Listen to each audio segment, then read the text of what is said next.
Please be seated.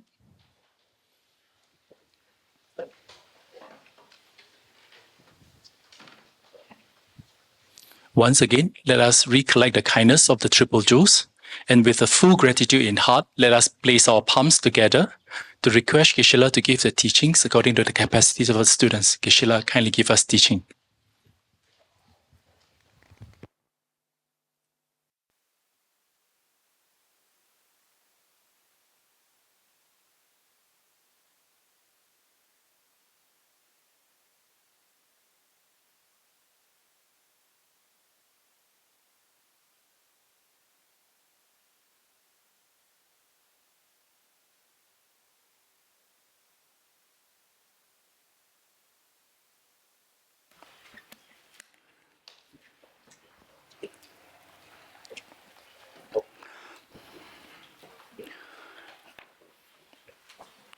Let us turn to page 4.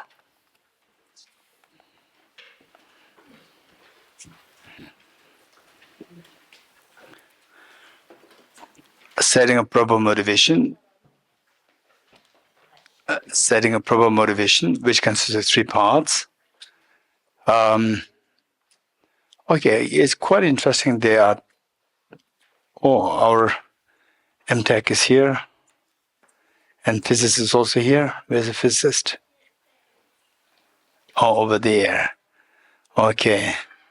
So many of the young people are here. So I will not take for granted that, okay, these are things that the participants, they already know. I will not take for granted that way.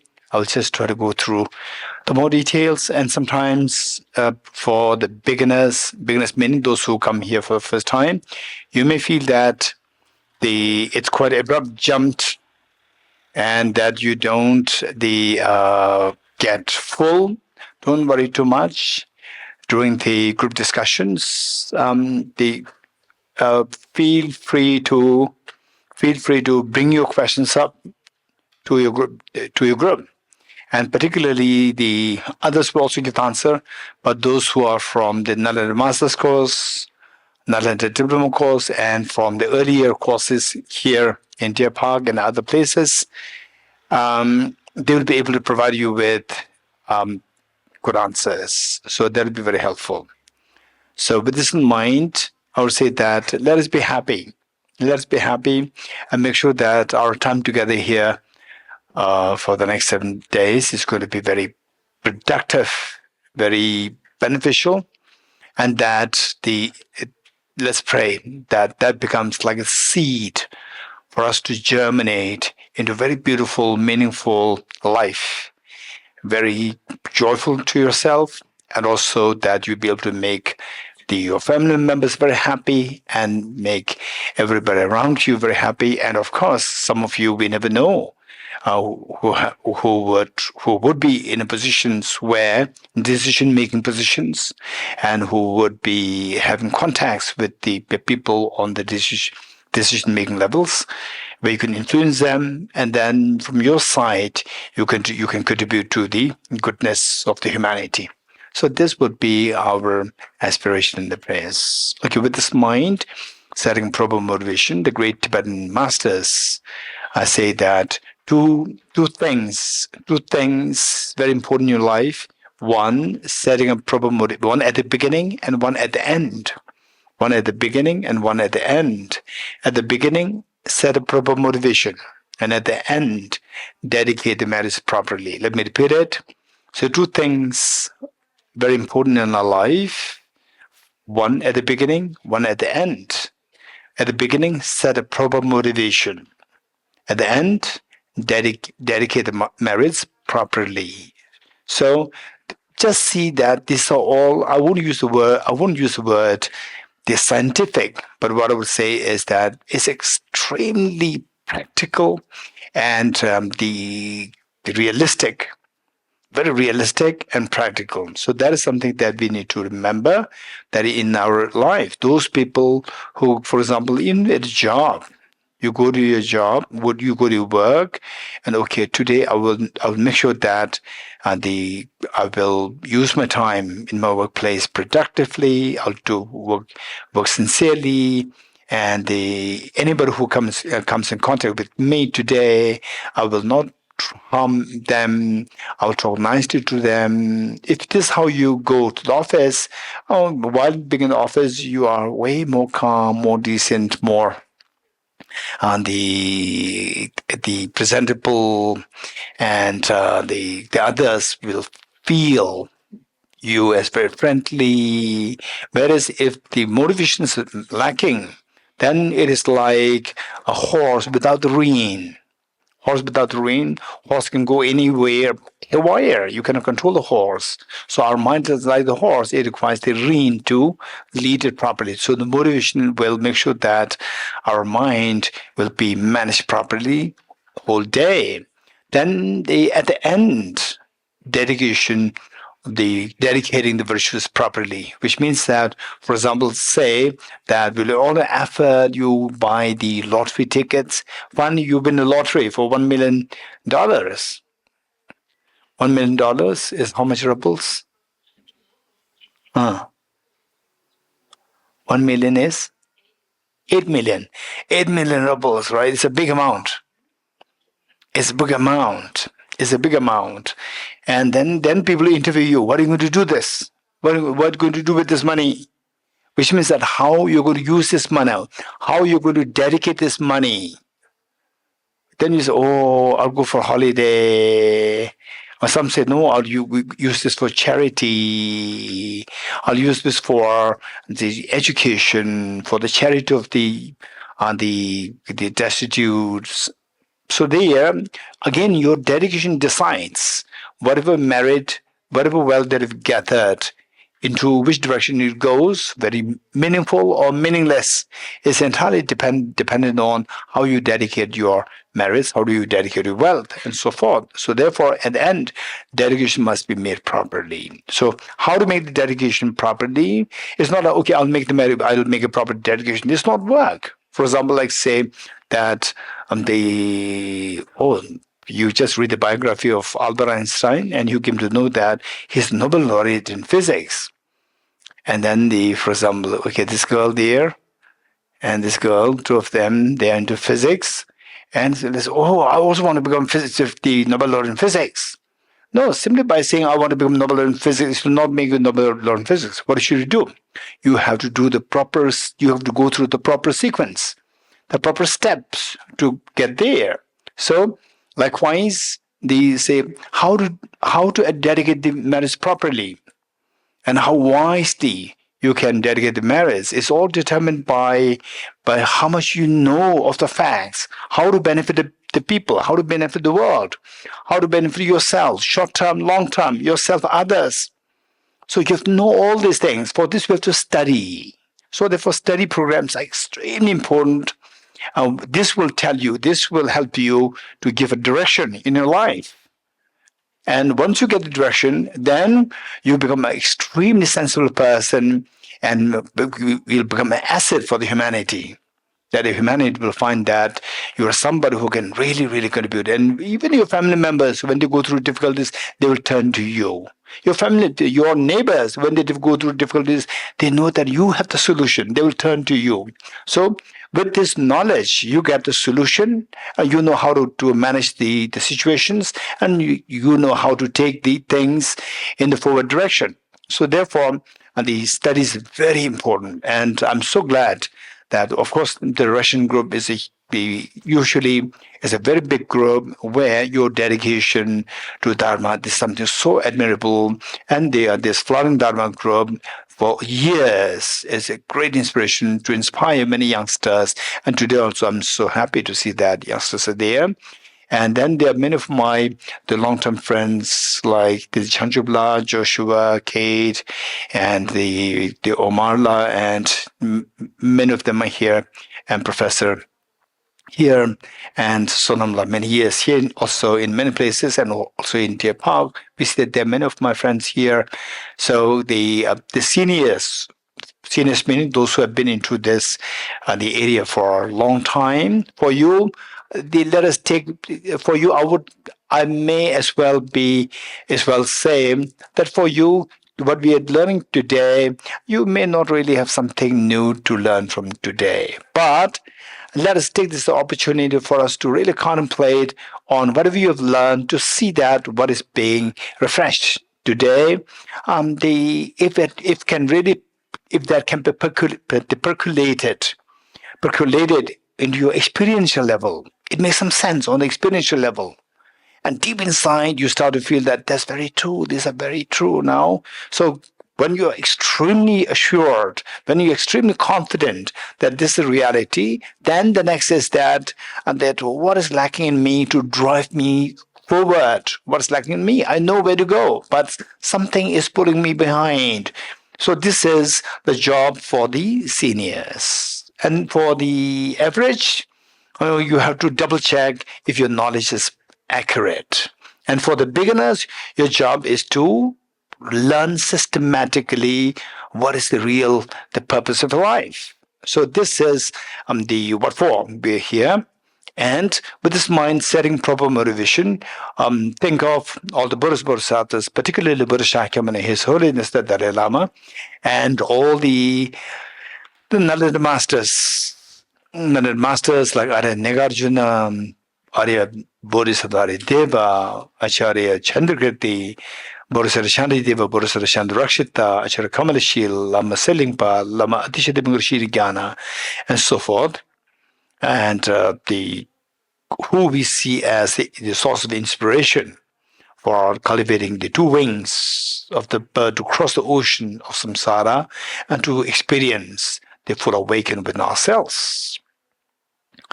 And then also the Dorji the field, think of your two parents, and even if you have difficulty with your parents, it's fine. So here, what we're trying to do is we're trying to transcend the ordinary people's thinking.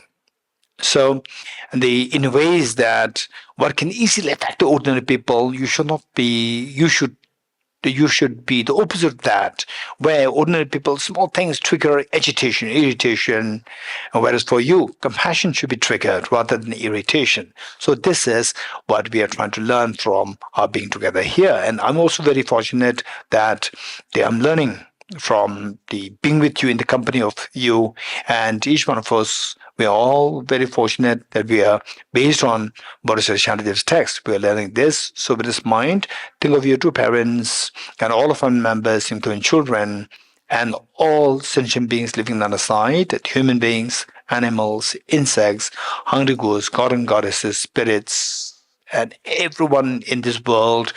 And in this world, in the water bodies, just imagine in the water bodies how many creatures are, trillions of creatures are there, and in the wilderness. So in the water bodies, from the tiniest of the unicellular organism, amoeba, to the biggest of the blue whales, and in the wilderness, from the tiniest of the insects to the biggest of the elephants, and so forth, and then the other world systems, no doubt, such creatures as the dinosaurs, and so forth, they should be existent. In the Milky Way galaxy, how many trillions of the world systems are there, and likewise in the whole universe, where there are trillions of such galaxies as the Milky Way galaxy. So think of all these the beings, and the purpose of our coming together here is to awaken the hidden treasure within us. Each one of us, we have the hidden treasure. Hidden treasure. What is meant by hidden treasure? That is something which you're going to explore and learn to discover that, wow, that's amazing. I too have a hidden treasure. So this is our job is to awaken this hidden treasure, and just keep in mind that I am here and in this journey of 7-day retreat to first of all explore and discover that I too have a hidden treasure. Everybody has a hidden treasure, and that the most precious treasure that possibly exists in the entire universe exists within me and exists within each of the beings. So with this mind, let us Page 4, let's recite the verse together. Imagine that you're leading this practice and all beings are joining us. I go for refuge until I'm enlightened to the Buddha, the Dharma, the Sangha. By my accumulations to the practice of giving and so forth, may I become a Buddha to benefit all sentient beings. I go for refuge until I'm enlightened to the Buddha, the Dharma, the Sangha. By my accumulations to the practice of giving and so forth, may I become a Buddha to benefit all sentient beings. I go for refuge and am enlightened to the Buddha, the Dharma, the Sangha. By my accumulations to the practice of giving and so forth, may I become a Buddha to benefit all sentient beings. Sanye joda soge chonam la chanjo bardo tane kyalsu che tage jinso kebe sonam ge chola benjere sanye drubara esho Sanye joda soge chonam la chanjo bardo tane kyalsu che Tage jinso kebe sonam ge chola benjere sanye drubara isho sanye joda soge chonam la chanjo bado tane kyapso che Tage jinso kebe sonam ge chola benjere sanye drubara isho. Page 6. Okay, for those of us who are new, I'd like to explain this verse which we just read. Sanjay should, I go for refuge. This verse, I'm going to explain word to word what you said in Tibetan.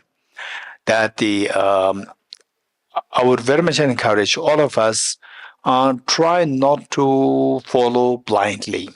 Try not to follow blindly. Whatever we read, just see if it should make sense to us. That's so important. So with this in mind, I'm going to quickly explain what we just read, page 4, the first verse in Tibetan. In English, you know what it is, but then the deeper meaning, for this you have to study more extensively. For surface meaning, you know that in English, which is a translation of the Tibetan verse. The Tibetan word, I'm going to explain it to you now. The Sangye is the Buddha. Sangye is the Buddha. And Chu, Dharma, Tang is and Buddha, Dharma, and Tsok. Tsok is assembly, collection. So here is the assembly. Assembly. Ki is the linking word.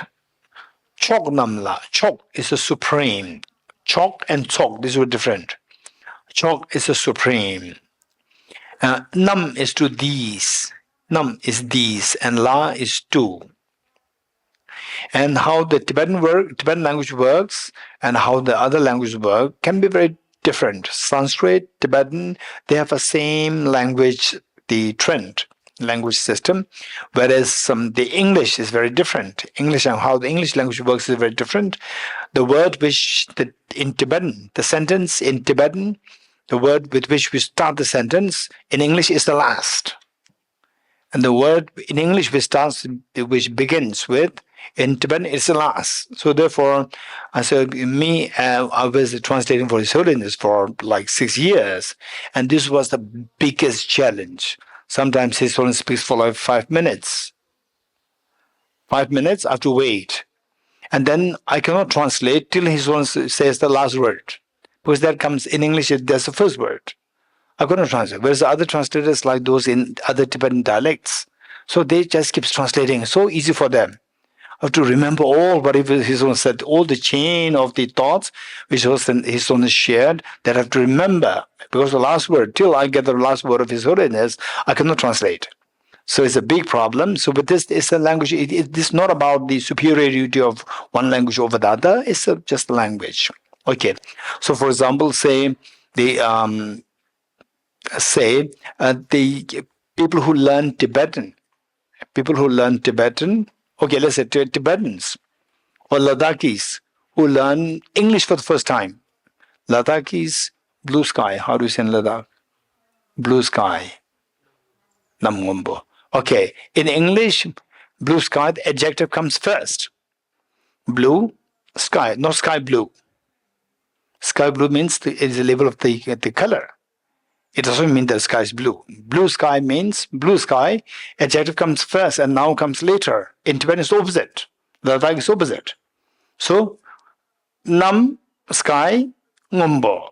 Nam ngombo. Nam ngombo means sky blue. You're getting it? So, the Ladakhis and Tibetans who learn English for the first time, they would most likely say sky blue, not blue sky. So those people, who know English, they will laugh. It's funny. They don't know how to say blue sky. They say always the opposite, sky blue, right? Okay. And white snow, snow white. Okay, like this, it's a language issue. It's a language thing. So don't worry too much about that part. The second line, Changchup. Changchup is enlightenment. Changchup is enlightenment. Changchup Pardu is until. Pardu is until. Changchup Pardu. Dak. Dak is I. Dak. Ni is the linking word. Kyapsuchi. Kyapsuchi is go for refuge. Kyapsuchi is go for refuge. Or Changchup Pardu Dane Kyapsuchi. Next, Dak again I. Dak. Ki is a linking word. Daki.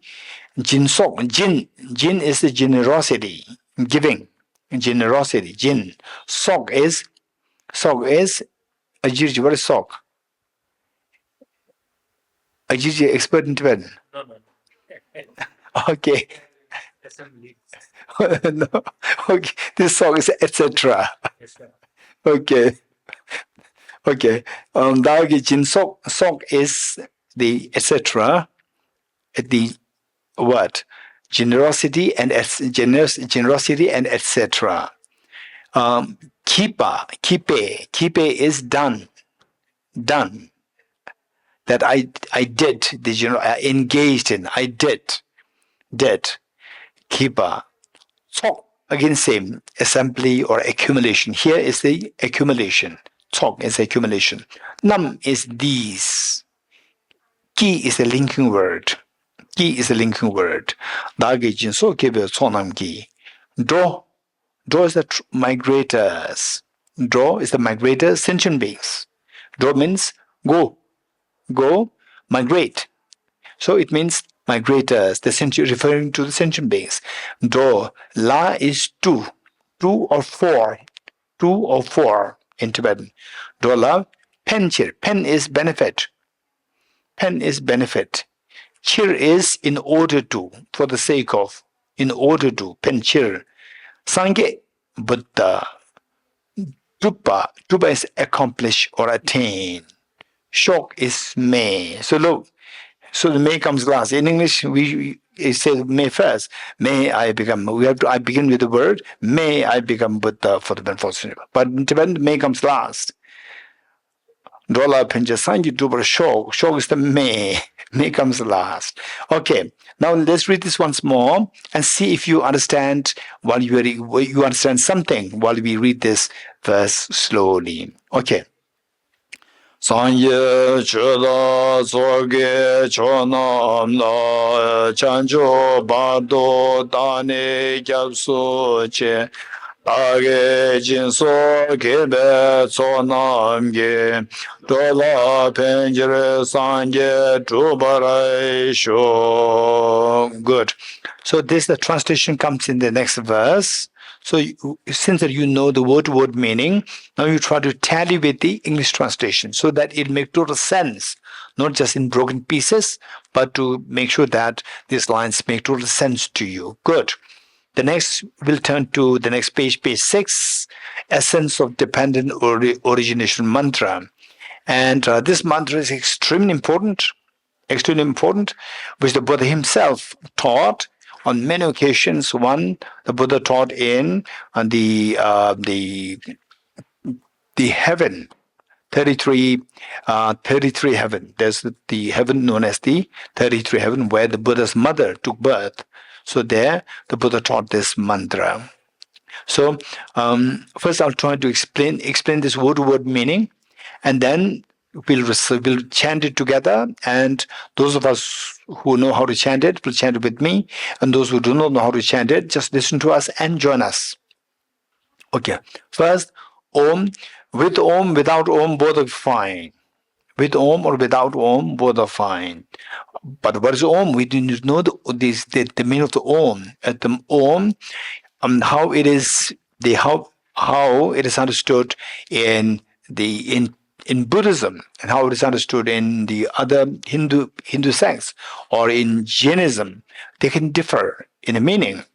And in Buddhism, Om, and when I say Buddhism, don't take it as okay, Buddhist, like Buddhist theology. Don't think like this. Just if it makes sense to you. If it makes sense to you, if it makes sense, this is what is required. It does. If it doesn't make sense, if you're 100% sure it doesn't make sense, just discard it. You're getting it? So let us learn from His Holiness the Dalai Lama. His Holiness is extremely practical and extremely realistic. So he says that the Buddha made it very clear that if something does not accord with the reality, discard it. This is what the Buddha very clearly indicated. With this in mind, His Holiness went to extent of saying that some of the concepts of the cosmology presented in Buddhist texts, in Buddhist texts, there are so many versions of explanation of the cosmological the structures. So some of them, and His Holiness says that it totally contradicts with our obvious the scientific perception. Because it contradicts with the obvious perception, no point that we have to accept it to say this is, according to the Buddhism, so we have to hold on to this. No, if it contradicts, just discard it.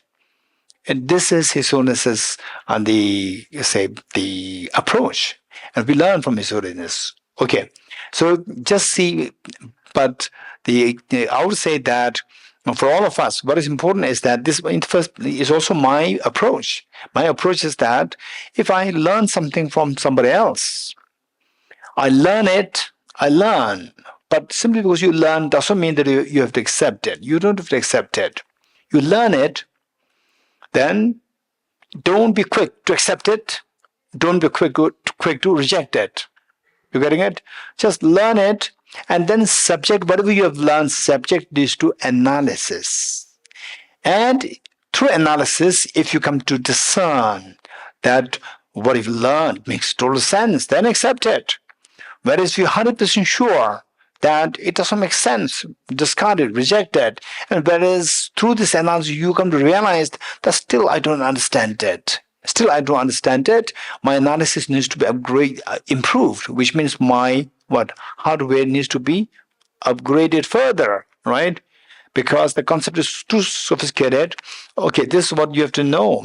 That one time, Albert Einstein, when he set for I don't know whether it was his research proposal submitted, then the vice chancellor assigned the different professors to check the confidence or the academic, the performance of the applicants, PhD applicants. And Einstein's paper was submitted to two professors, and the two professors, they read it and found the VC asks, is this candidate qualified for the PhD, the studies?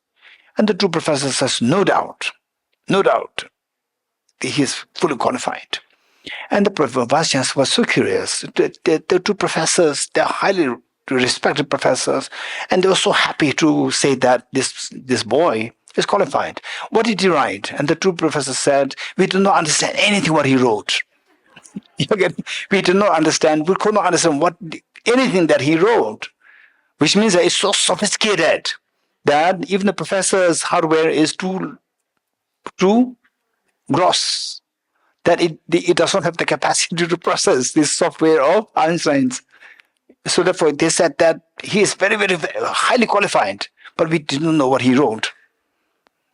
Okay, so the point is that sometimes it can happen that your hardware your level of thinking may be a little low, that you don't understand what is being taught. And because of this, some people, they outright reject it, simply because that you don't understand it. That's also wrong. When you don't understand it, it can be because the subject may be wrong, or because your hardware may be low quality. So if it's because of your hardware low quality, you have to improve it. You have to upgrade the hardware. And then the moment you realize that, okay, now it makes sense, you accept it. Till that point, you don't have to accept it. Simply because it's said by the Buddha, it's said by this, that, and so forth, you don't have to accept it. Just learn it and keep it and subject this to analysis. If it makes sense, accept it. And if it totally makes sense that it doesn't make sense, you're getting it, drop it, discard it. Whereas if you still think that, okay, still I could not understand what is said, so still you need to process it. The processing, while you're processing it, what is happening is that your hardware is being upgraded. Very good. This is so precious. In fact, I've seen in my life, we talk about the Buddha nature, hidden treasure. Everybody has this Buddha nature. When I was like these young boys and girls, their age, when I was their age, I learned all these things just mimicking my teacher. What the teacher said, everybody has Buddha nature. I just mimic them.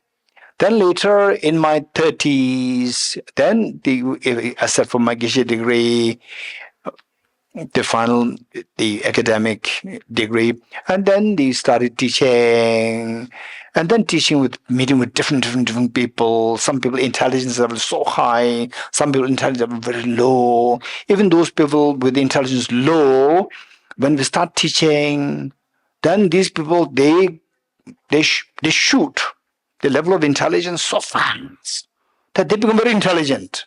Amazing, within the span of 1 or 2 months. The capacity to process things becomes so refined. It's amazing. So then my conviction in the presence of the Buddha nature, the hidden treasure within everybody is affirmed.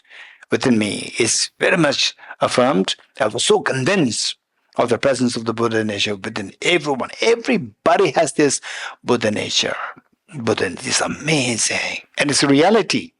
And it's not that the Buddha gave this Buddha nature to the Buddhists. No, this is a reality the Buddha discovered. Buddha did not invent Buddha nature.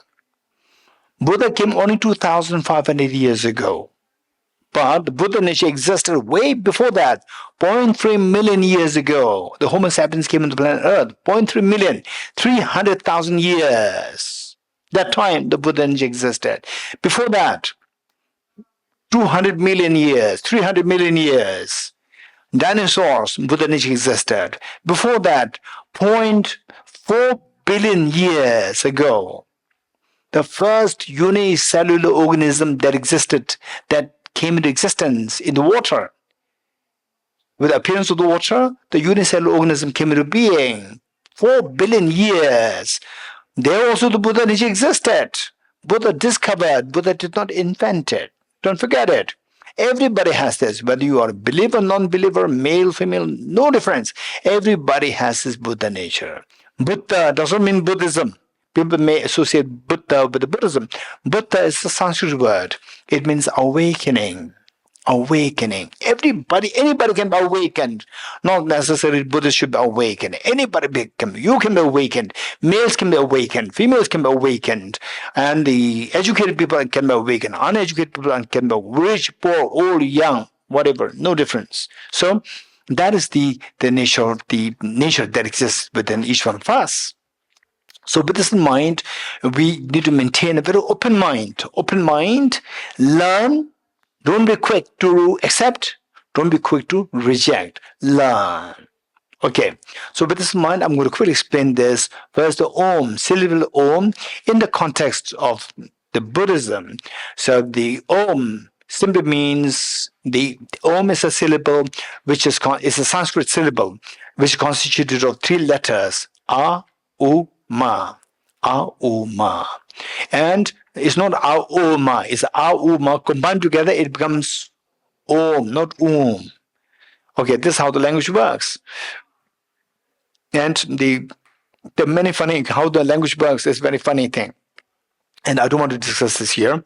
For example, let's say how the language works. Some people, they think that people who are into English, they think that English, it doesn't have these complications, these ambiguities. But other languages, they have ambiguities. So say that English, because they're so used to English. They're born in the English-speaking country. So I said,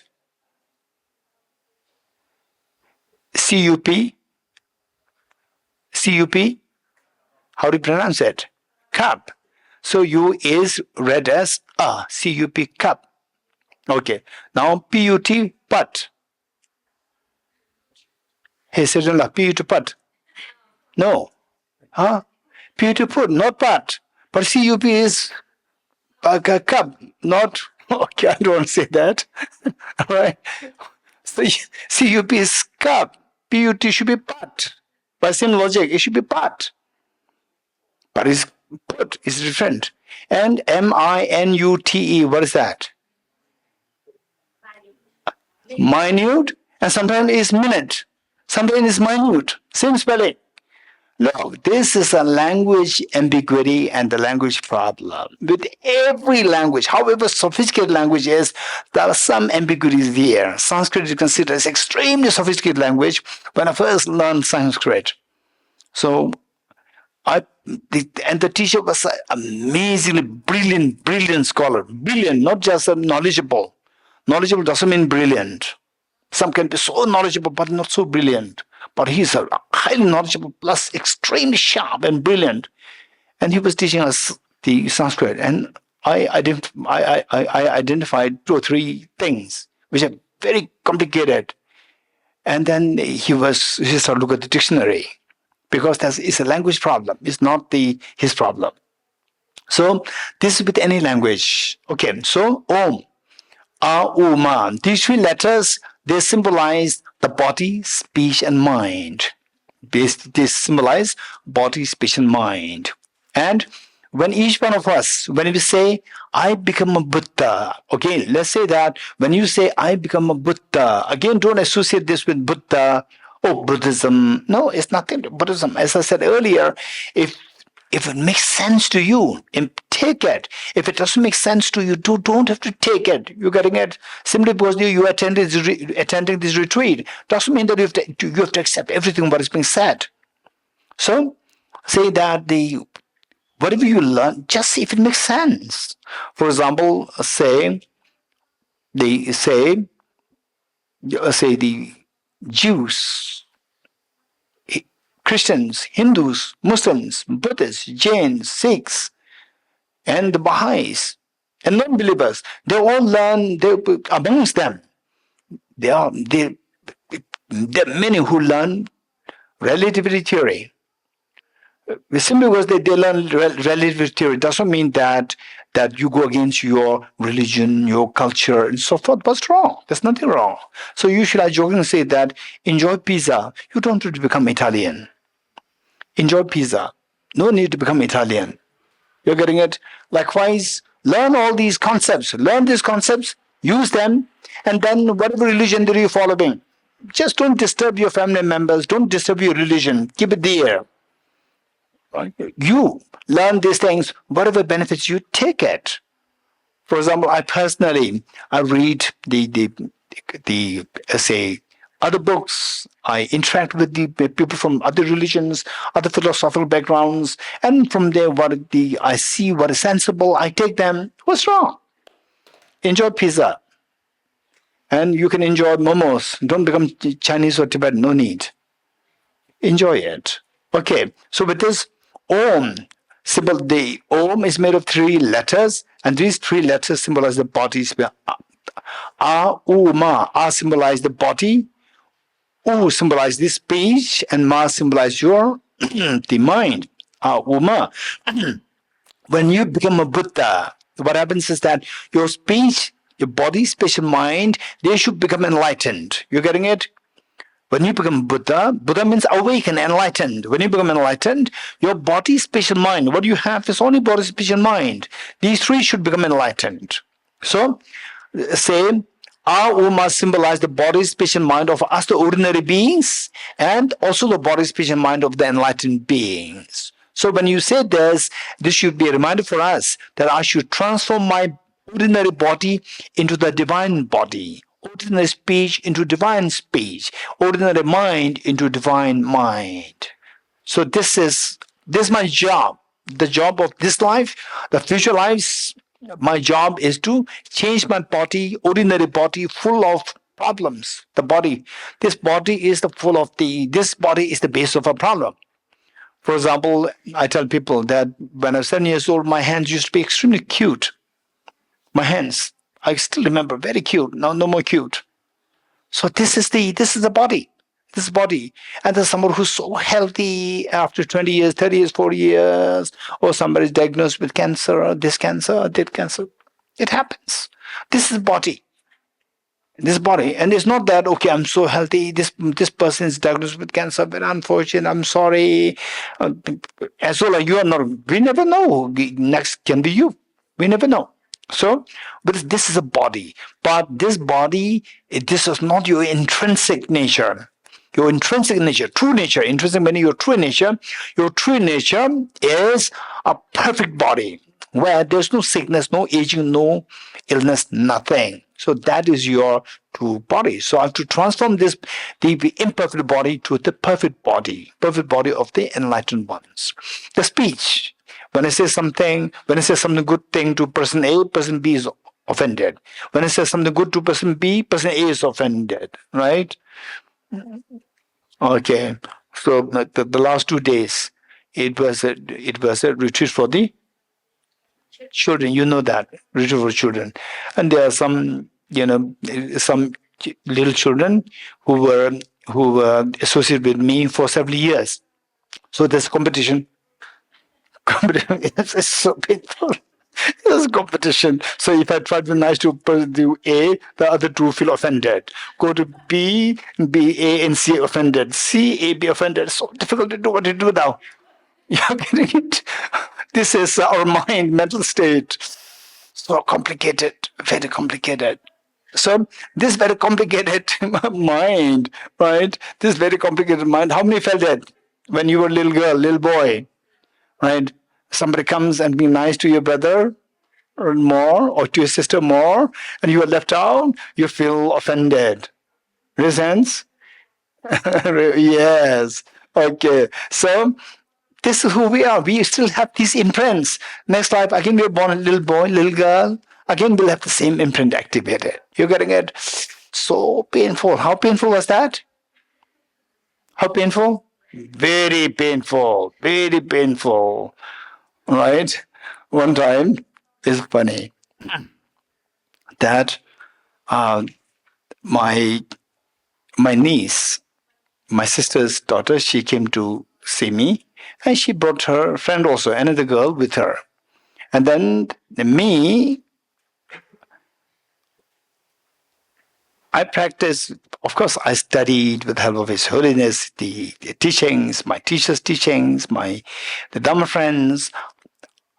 I studied bodhicitta, unconditional love for all. And with this, then I also have to try to put it into action. If I don't put it into action, what's the use of my studies? So my niece came, and she brought, no, I did not ask her to bring her friend along. She brought her friend on her own. So I gave her 100 rupees. She's very happy. I gave 100 rupees to the friend, to her friend. She becomes so unhappy. Because you are my uncle, not her uncle. You're getting it? My uncle. And you are treating to us as same, not me as special. She became very unhappy when I gave 100 rupees to other girl also. You're getting it?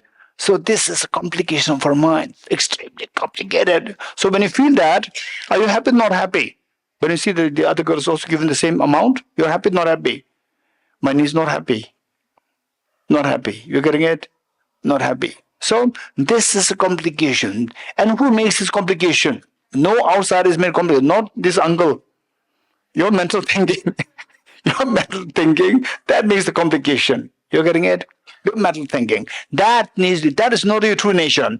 Your true nature, your mind, the body, speech and mind, and all these three, the true nature is so beautiful, it's amazingly beautiful. For example, like a mother says, okay, one trick that I'll teach you is that if you are to go to meet a person, a mother or a father, and you know that she or he is bringing along her little baby, little child, And then in some customs, you are not expected to go empty-handed. You go with some presents. And this is the culture of almost all the places. And then they say, if you know that you have to go to meet their friend, and the friend is a child, little child, take something to the child. You don't have to take anything to the mother or the father. Take something to the child. That makes 10 times more happy. 10 times that makes the father or mother, your friend, 10 times more happier than giving him like $100 or $2,000, whatever. Give a chocolate to this little child. That's good enough. Because the parents love the child so much, parents feel that, okay, my friend did not ignore my child. You getting it? If the child is ignored, they will feel so sad because of the love. So, if this niece, if she truly loves her friend, then when I give 100 rupees to her, she should be happy. Why not happy? Because she does not love that friend as much as how the mother loves the child. So this is a complication, but this is not your true nature. Okay, all this will be discussed in the due course of time. So with this mind, now our job is Om. The three letters symbolize the body, speech, mind of the unenlightened beings like us. And the enlightened beings, when you become a Buddha, your body, speech, and mind will become perfect. So our job of this life and the future lives, whatever you sleep, you eat, you get up, whatever you do, your job is finally to remember the meaning of Om, that I have to change my body, speech, mind into the body, speech, and mind of the enlightened being, which means I have to awaken the true nature, hidden treasure within me. That is the Buddha's mind. Okay, Om. The next question, how to do that? How to do that? Ye Dharma here. First, I'm going to just give the word meaning, and then later, the later meaning, later in the course of the retreat, we'll go deeper into the explanation. Ye Dharma, these phenomena, Ye Dharma, these phenomena, Hetu, cause, Prabhava, arise. Okay, since that I already told you that the book that you're having is your book, so that if you want to make note, you can make note. There's no problem. There's no problem. And some people say, no, the book should be treated with respect. So therefore, this is the wrong information. This book must be treated with great respect, greatest respect. But making note on this doesn't mean that you are being disrespectful. You're getting it? When does it become disrespectful? Is that, okay, let's say that Prashila's, your name? Pamela. Okay. Say, I lent 100 rupees to Pamela. So then I worry that I may forget it. Then I use this book. Okay, I lent 100 rupees to Pamela. I have to get it from her. I use this book as a precious book, as a account keeping book. That is wrong. That is how you are being disrespectful. You're getting it? And then sometimes, okay, what he's saying, it's so boring. I thought it's going to be meditation. No matter, he's talking, right? And then you feel bored and you start writing some sketches of this monk, a bald head with the arms, or talking with him like this with the flower holding. You keep writing on this book. This is wrong. This is being disrespectful. You're getting it? So let us not mistake what kind of gesture makes it disrespectful? What kind of gesture makes it respectful? So you make note of this. For example, meaning of these words, you write very clean, out of respect. Then what you wrote, that itself becomes a sacred book. That itself becomes a sacred, very sacred, holy, the words. It itself becomes a sacred, the word thing there. So with this mind, there's nothing wrong if you make notes on the notebook, but make sure that you write in a clean way, receptively. Okay. Ye Dharma, these phenomena, Hetu, cause, Prabhava, arise. So first, I'll just give you the word meaning, and then later, you try to correlate whatever we wrote and the verse, the translation of the verse, following that. You try to. Okay, Liliana, join us. Come.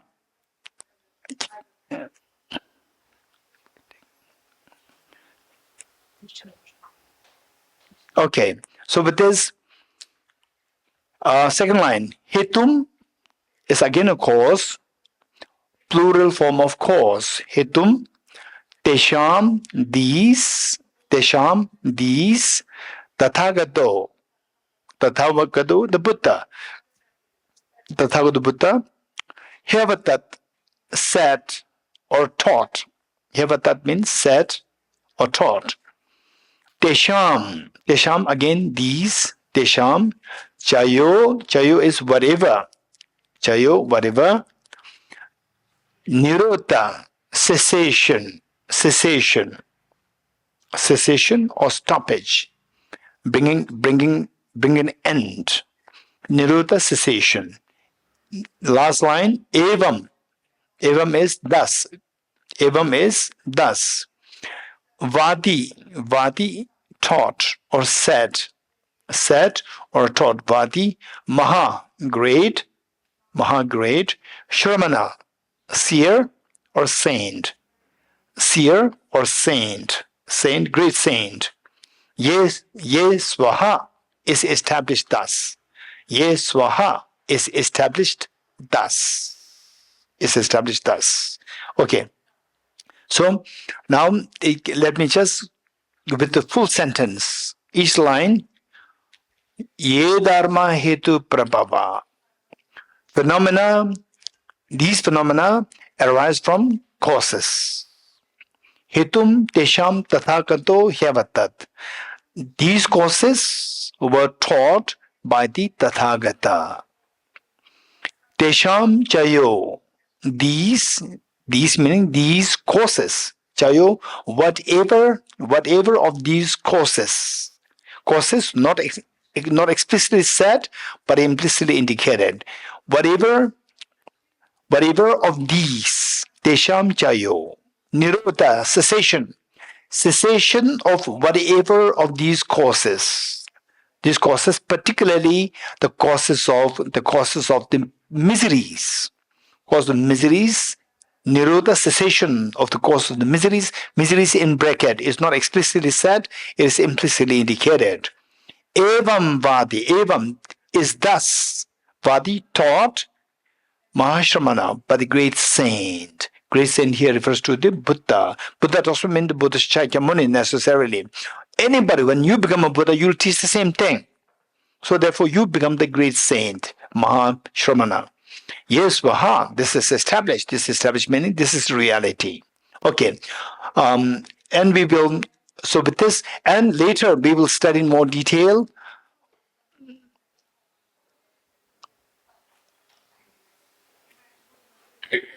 Welcome, Liliana. I hope you're not too tired. Little tired. Okay.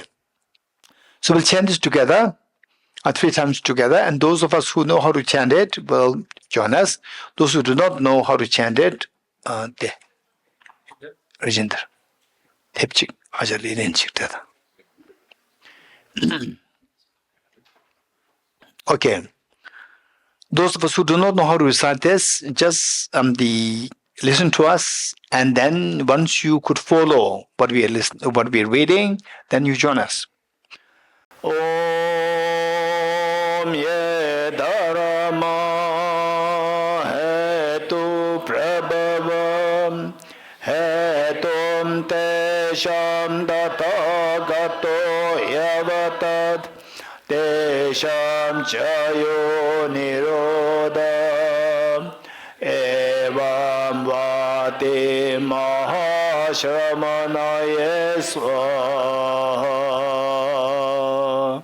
Om ye dharma hetu prabhavam hetum tesham dathagato yavatat tesham chayo nirodha evam vati mahashramanaye swaha.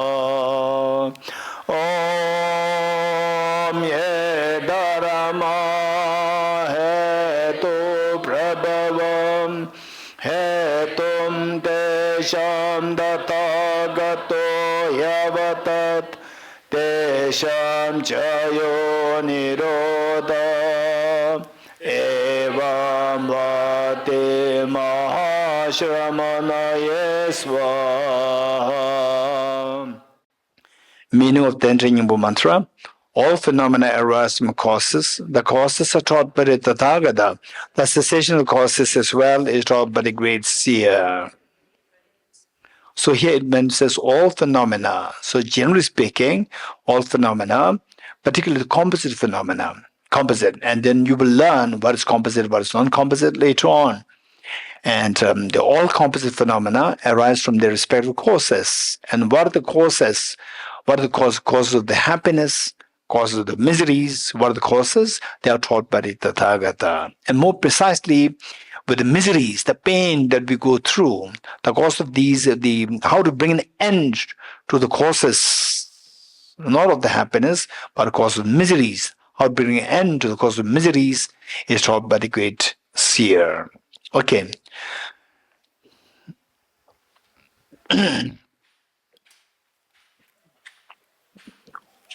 Okay, so let me begin the class with the question.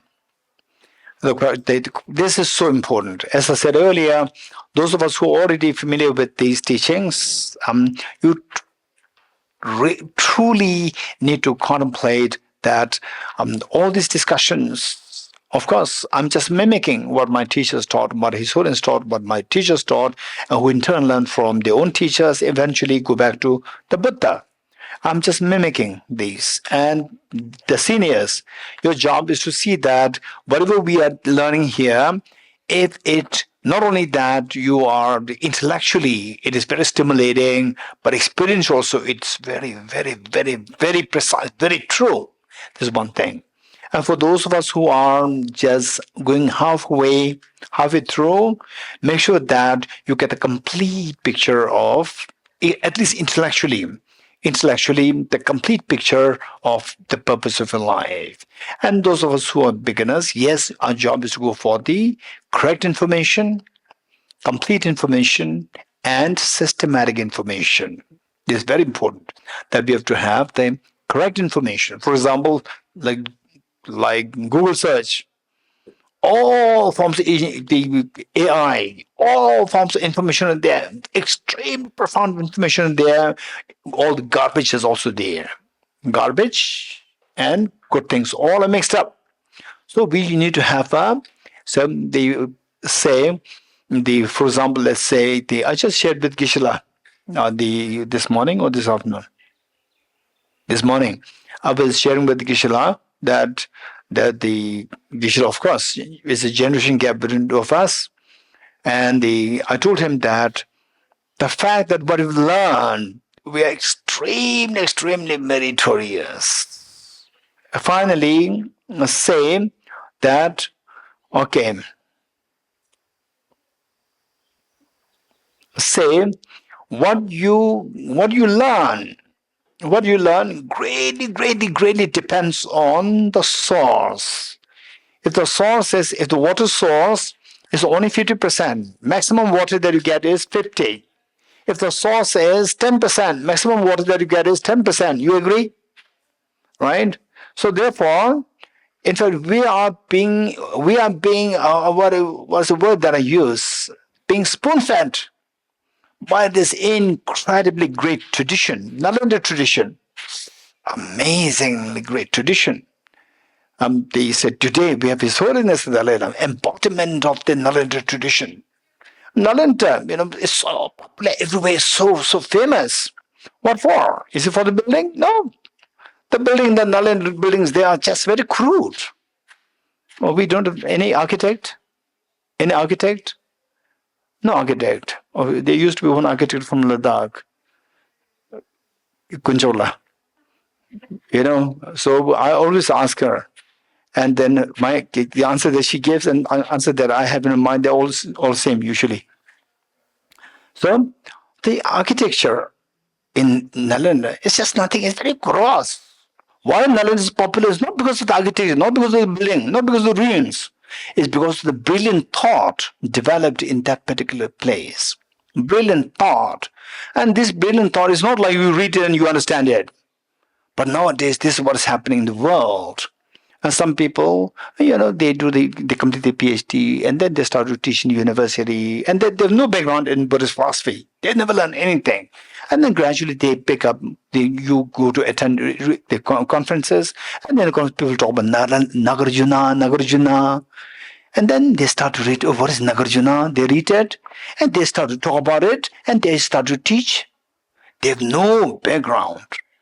And it was just a few days ago that Tibet has convened a conference. In the conference, I invited the professor. I was expecting him to speak on the epistemology or from the Western perspective, Western philosophy perspective. And he spoke of the Nagarjuna's philosophy rejecting the Dharmakirti's philosophy. But that's fine, it's fine. I was so happy because the topic looked so enticing. That when he was actually making the presenter, he has no idea about Arya Nagarjuna's philosophy. And yet what he was talking is as well as so authority. With full of authority. He was giving this people, the listeners get the impression that, wow, look at how he teaches. Well, the lecture that he gives is also like there's full authority there. And he's the authority. That Nagarjuna says like this. Not that I think he says like this. No, I think. He said like this. He said like this. All contradictions, full of garbage. And I felt so regretted that I invited him. Because all these people, there are so many young people there. Young people, their mind is going to be sullied, going to be tainted by the misconception that Nagarjuna, what Nagarjuna is talking is, I never heard of a Nagarjuna, and today this word came, and he must be something very stupid guy. He said nothing exists. So, I really felt so regretted. So therefore, what I'm saying is that we felt so fortunate. I felt so fortunate encountering with these exposures, outside exposures. We felt so fortunate that we were born in this tradition. Nalanda tradition where you actually study them, contemplate. The teachers who studied, practiced, meditated for like 30, 40, 50, 60 years. I remember His Holiness the Dalai Lama, when Tibet has been invited His Holiness to give a teaching years ago, I think about like 12 years ago in Delhi. And His Holiness said that the last 70 years, not 17 days, last 70 years, I have been studying and meditating on emptiness. Now, I could feel so expression of great humility there, saying that if I put little more effort, I could see the prospect of seeing the illusionary nature of phenomena. 70 years, not 70 minutes. Some of these people who teach philosophy in the university without any other Nagarjuna philosophy studies and read for 70 minutes and then teach philosophy. This is where if students, I really feel so sorry for the students of these professors. The students, what are they learning? Extremely sad. So what I'm saying is that we are very fortunate that we are all what we're learning, I'm just mimicking what these great teachers taught. And then the books are there. Then you get the eyes to see these books. These books will tell you what's your reality. And then you have to check and then you decide to adopt or to discard. Okay. So with this mind, the first thing that with which to ask, with which to begin our retreat is, what do you think is the purpose of life? What do you think is the purpose of life? There's no right or wrong answer. There's no right or wrong answer. Then from there, we'll start. What do you think is the purpose of life? Okay, Sergey. His purpose of life is already very refined, I know. Sergey, yes, Sergey. Okay, Mike. In fact, we have one volunteer. Yes, a volunteer. A volunteer mic holder. You raise hand. Hey, the Yulia, they here. We have a volunteer there. This is her job. Yes, volunteer, jump. Okay, let us all give a big hand if the first volunteer. 1, 2, 1, 2. Yes, Geshe, the purpose of life is search for happiness, seeking for happiness. Seeking happiness. Very good. Okay, thank you, Sergey. Okay, let's. Okay, first a volunteer. First, introduce yourself. Hey, introduce yourself. Your name, your age, where do you study? My name is Pima Yangchin. How old are you?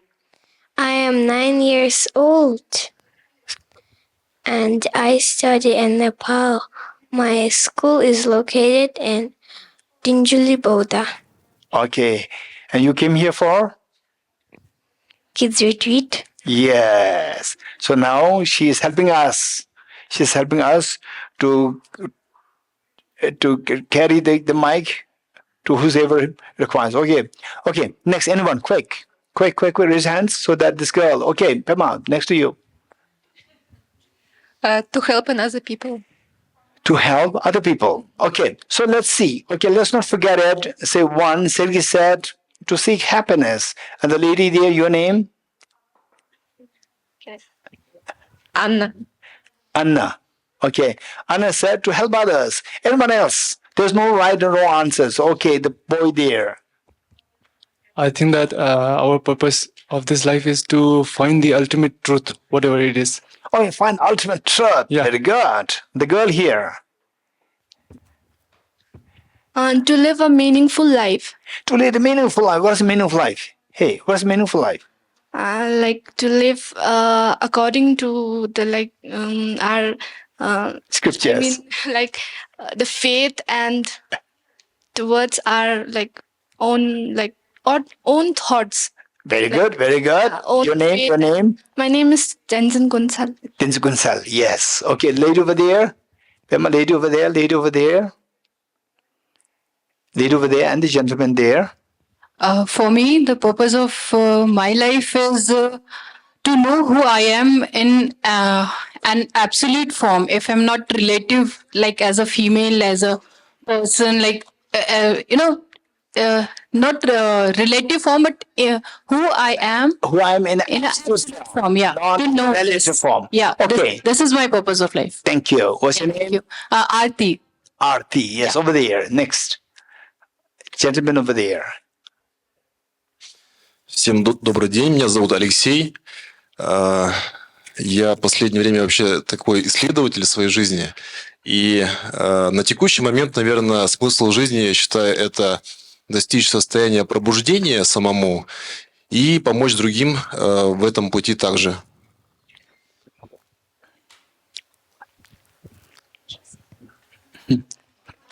Pema, give it to your mom.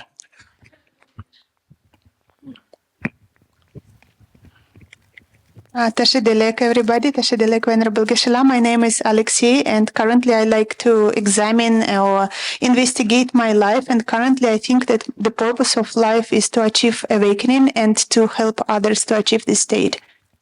Okay, the purpose of life, Alexei. Alexei said, okay, Pamela, now you can sit down a little bit. Sit down. Okay. So the purpose, so we got on average, some very comprehensive answers came already. So Pamela will keep it. Pamela will keep it because she has to run here and there.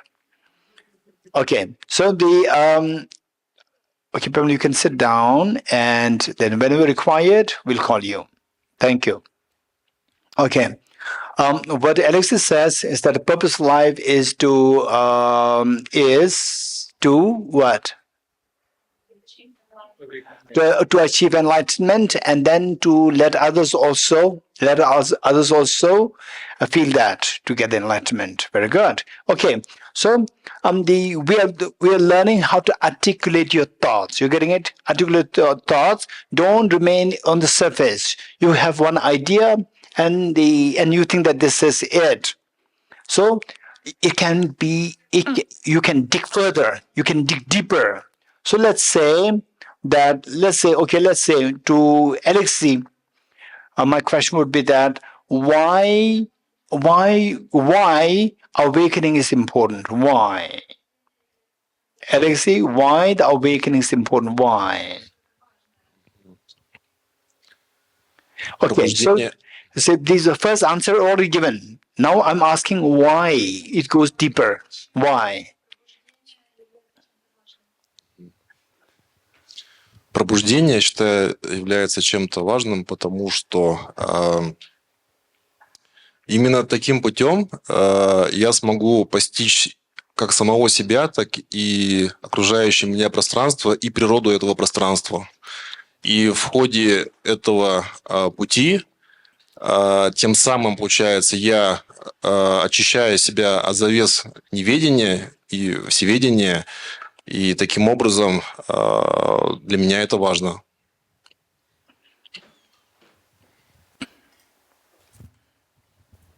I think that awakening is important because by achieving this state, I get ability to know myself. I get ability to know the environment as well, the nature of this environment.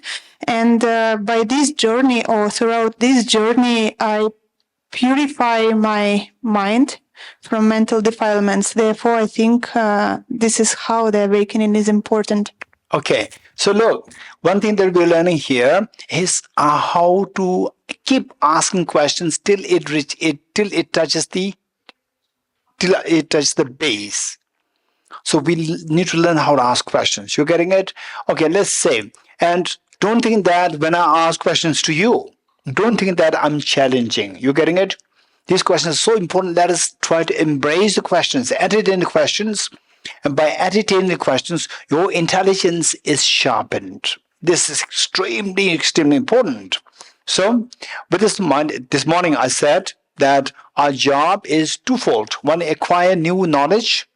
Number two, to upgrade our hardware, which means to sharpen our intelligence too. How to sharpen the intelligence? Only way by which to sharpen intelligence is by keep analyzing through entertaining questions and see how you can effectively give the answers. If you cannot give the answers, you will keep thinking. As you think, your intelligence is sharpened. So again, the question comes back to why do we have to know yourself? Why do you have to know yourself? Because why I'm asking this question is that there's what is known as ignorance is bliss. Sometimes better not to know things. Be ignorant so that you can live in bliss. Ignorance is bliss. You know that? Okay, if these questions are asked, what is your answer? Why do we have to know ourselves? Why do we have to know the environment? So this question to Arti also. Arti, why do we have to know yourself? Why? Okay, Mike. Arti, raise hand so that this girl will identify you. Thank you. Actually, through my journey, I came to realize that whatever I'm doing is not, giving me feeling of fulfillment at the end of the day. And also, it is not making me compassionate with myself, my own nature. That's why, like, if I'm not in any role, then who am I? I just want to know, explore. So if you know yourself, if you know that who you are in the ultimate sense or in absolute sense, what makes you think that it'll make you happy? Maybe it will lead towards compassion. It may be, it's not sure. Yeah, it's not sure. So therefore it is not the meaning of life. Maybe. Okay, so I'm not challenging. You're getting it? I'm not challenging. These will make you think. Whatever you think you have done is the answer. Can be explored even deeper. You're getting it? Think about it. Yeah. Okay, this girl, what did you say? This girl. Yes. Your name? Nangsel. Stenson? Kunsel. What do you say? Quick. We can do more things which we like, which will give, in return give us happiness. It might happen. Okay. So by knowing ourselves, what did you say? The purpose of life. Lead a meaningful life. What's the meaning of life? Like doing Okay, now I love drinking. I love drinking vodka, right? So Tenzin Kunsal said that do things what you like. I drink vodka and then I end up into ditch. I end up into ditch. Is this mean his purpose of life? No. I think like doing things which is helpful, but which will in return give us happiness. Okay, let's not forget it. In return, finally, to get happiness. Okay, the boy over there, what did he say? The boy over there, what did he say? No, the boy over there, the boy over there, Pema, the boy behind. What did you say? What is the purpose of life? Geshe, I said that I think that our purpose in this life is to reach the ultimate truth or to know the ultimate truth, like whatever it is.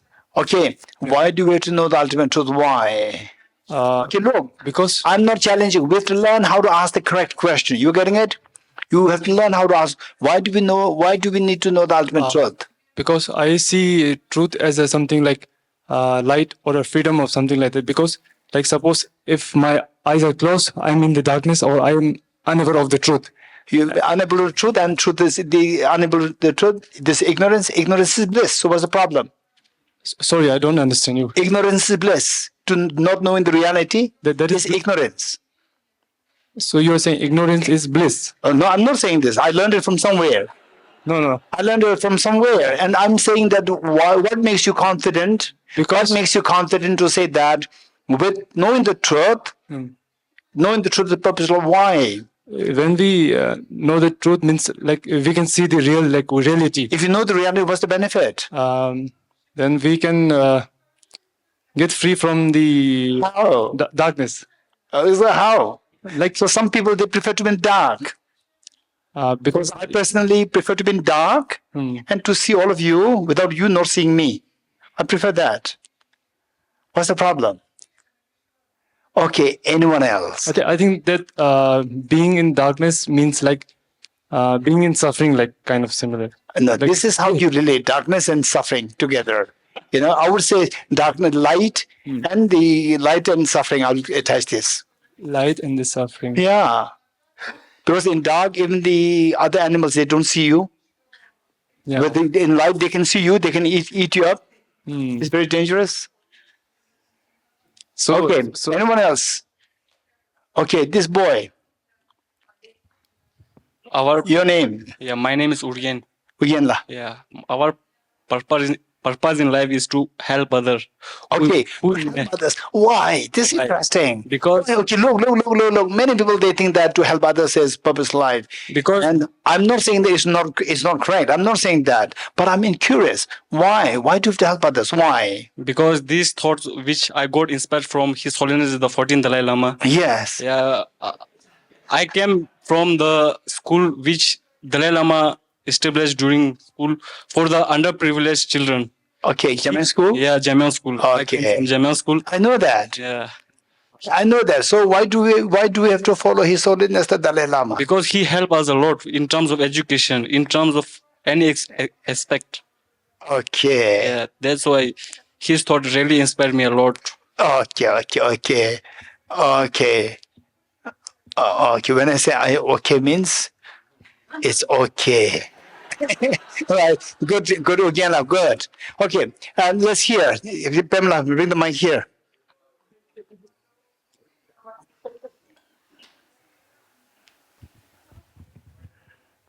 Здравствуйте, Гешела. Я хочу ответить на вопрос, зачем нам изучать абсолютное знание. Потому что это то, что преподал Будда, а у Будды была мотивация открыть нечто, что поможет абсолютно всем существам. И когда мы приходим к такому видению, к такой реализации, мы также являемся теми, кто может помочь абсолютно всем. Поэтому нам нужно изучать.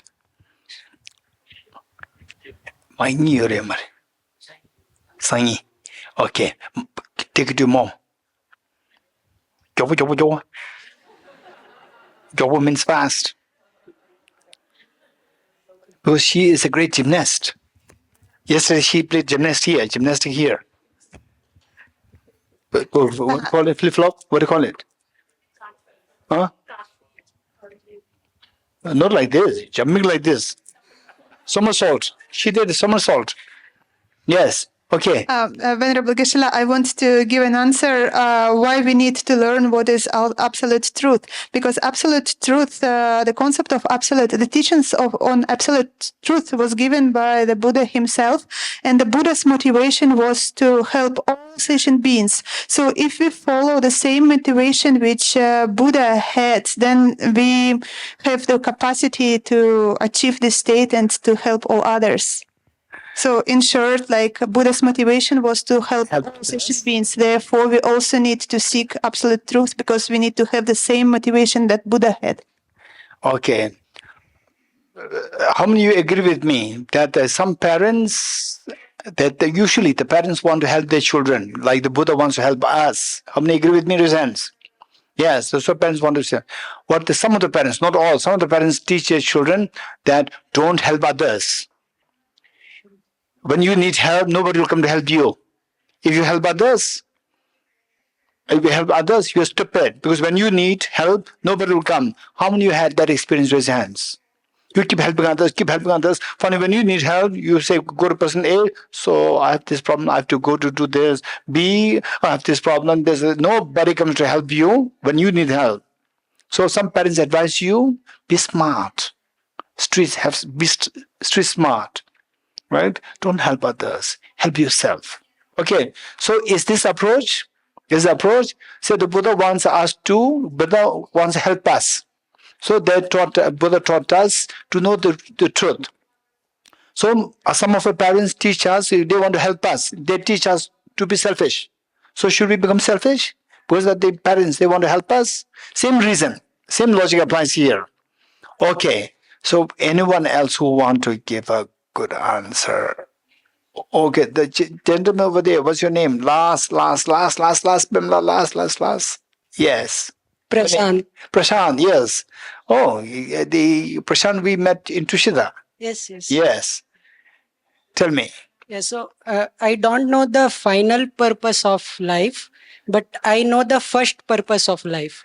So, I can see that my brain is playing tricks, and I can see how I am through ignorance I am not getting the actual happiness. So all the happiness by brain is coming from the suffering only. So if I will be thirsty for 1 hour, and then if I will drink water, then I will feel more happy. So if I will suffer for car for 10 years, then I will feel more happy when I get it after 10 years. So all the happiness which is given by my brain is coming through the suffering only. It suffers for some time, then it gives me happiness. So the same pattern is being played every time. Also, So what is the purpose of life? Yes. To experience suffering? No, if I am of suffering so that you get happiness, or what? No, if I am trapped by something, so yes, my first purpose will be to be freed from the trap. That's why I said I know the first purpose at least. Okay. After that, I don't know. Okay. But what you said is very philosophical. Very philosophical, very academic. Right? It is not the shallow, it's very deep level. I could not understand what you're saying. What you said is very profound. Thank you. Okay, here. Okay, Dorji. And over Dorji, raise hand, yes. Okay, unless we decide what the purpose of life is, then we see that the all what we study will become very shallow. Okay, yes, Dorjila. My purpose of life is to relax myself from unwanted thoughts, because unwanted thoughts carry you all the way to everything. So just to relax my thought and make myself more calm. Okay, relax your part. thoughts and make more calm, Yes. right? Okay, so then what's the LCD? LSD, take LSD, and the thoughts relax, right? So then we need to get a lot of LSD, right? Relax the thought. Okay, so these are all, you say, entertain what Dorji is saying is something very, very beautiful. Saying that for some thought of anger, thought of being suspicious of others. So these thoughts are actually tormenting us. We need to quell these thoughts. But if you we need to articulate these, it's not just a temporary numbing your brain by taking LSD, but through cognitive transformation that you become very stable, fresh, alert. At the same time, all these unnecessary thoughts quell. So this is what Dojila is saying. Thank you. Okay, here. Somersault. Yesterday she did it twice for the public. Yes. Your name? Thank you, Geshe. My name is Sasha. Welcome at Tushita last year. And for me, purpose of life is to get freedom from my fears, which actually is illusion. So to get freedom from illusion about myself and about world and other people surround me. And I think that learning who I am and researching who I am can help me this way. Okay, what Sasha is saying is that to get rid of our fears, to get rid of our fears,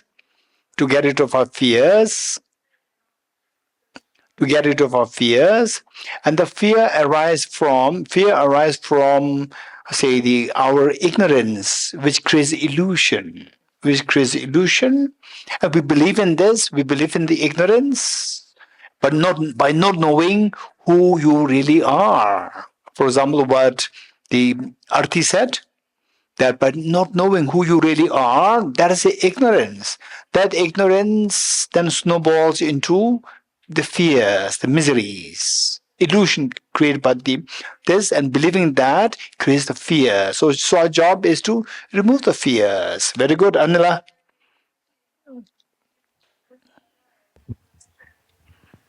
У меня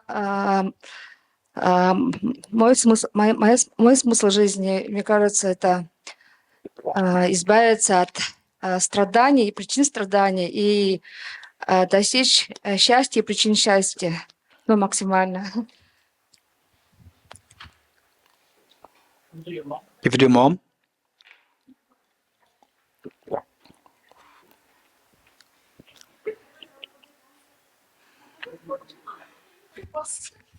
Short. Venerable Geshe Shidilek, my purpose of this life is to get rid of suffering and the causes of suffering and to achieve happiness and the causes of happiness. And not to achieve happiness, to achieve the maximum happiness. Okay, that's the ultimate answer. That's the ultimate answer. Very good. Very good ultimate answer. Okay, now good. So what we see is that, like what Anila said, we see that we are looking for happiness. We're looking for happiness. This is a reality. And and also to minimize our fears, to remove our fears. So just think of today, after class, you have your group discussion, and then you keep asking, what do you think is the purpose of life? Give chance to each one of them, and then learn how to ask the next question. So believe it or not, all the answers that people will give. For example, your group has 10 people, 10 members there. 10 members give you 10 different answers, but all these answers will somehow boil down to 2 answers. There are 100 people, 2 answers. 1,000 people, 2 answers. 1 person, 2 answers.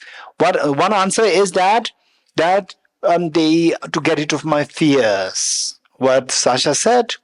And then the next is to expand your happiness. What Anila and what all of you said, to expand your happiness and to minimize, to reduce your fears, reduce your miseries.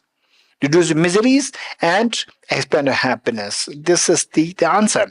And some people may say that I'm not interested in happiness. So because for them the happiness means pleasure.